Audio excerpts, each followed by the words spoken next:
டேஸாக இந்த ஒரு தாட் தான் மனசுக்குள்ளே ஓடிக்கிட்டே இருந்தது. லைஃப் இவ்வளோ அன்பிரடிக்டபிளாக அடுத்த நிமிஷம் என்ன நடக்கும்னு தெரியாத வாழ்க்கையில் தான் எல்லாருமே வாழ்ந்துட்டுருக்கோம். ஆனால் இந்த ஈகோ, ஜெலஸ், கோபம், வன்மம்லாம் இன்னும் இருந்துகிட்டே தான் இருக்குது.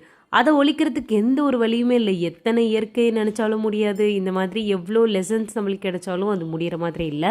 நம்ம லைஃப்பை மற்றவங்களோட கம்பேர் பண்ணியே பாதி வாழ்க்கைக்கு மேலே நம்ம வந்து அதில் இழந்துடுறோம். பாதி சந்தோஷத்தை இழந்துடுறோம். யோசிச்சு பாருங்களேன், எல்லாரும் ஒரே மாதிரி வாழ்க்கையை வாழ்ந்தால் எப்படி இருக்கும் அப்படின்ட்டு ரொம்ப ஒரு மாதிரி க்ரேஸியாக இருக்கும்ல. ஒருத்தவங்க எல்லா நாளும் ஹாப்பியாகவே இருக்காங்கன்னு வச்சுக்கோங்களேன், அவங்களுக்கு ஒரு மாதிரி போர் அடிச்சிரும்ல. ரீசெண்டாக நடந்த இந்த ஃப்ளைட் கிராஷில் எவ்வளோ பேர் எவ்வளோ கனவுகளோடு இருந்திருப்பாங்கன்றதை யோசித்து பார்க்கும்போது அவ்வளோ கஷ்டமாக இருக்குது.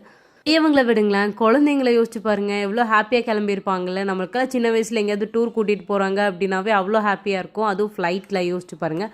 செம ஹாப்பியாக கிளம்புன குழந்தைங்களுக்கு என்ன நடக்குதுன்னே தெரியாமல் ஒரு முடிவு. இந்த லாஸ்ட் செகண்ட்ஸ்லாம் அவங்க மனசுக்குள்ளே என்ன ஓடி இருக்குன்றதை யோசிச்சு கூட பார்க்க முடியல. ரொம்ப ஒரு மாதிரி இருக்குது.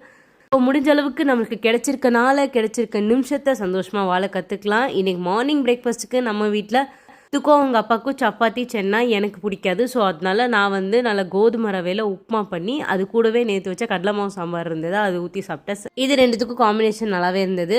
நீங்கள் இன்றைக்கி பிரேக்ஃபாஸ்ட்க்கு என்ன சாப்பிட்டீங்கிறத மறக்காமல் ஷேர் பண்ணிக்கோங்க. நாளைக்கு ஒரு வீடியோவில் பார்க்கலாம். அது வரைக்கும் பாய்.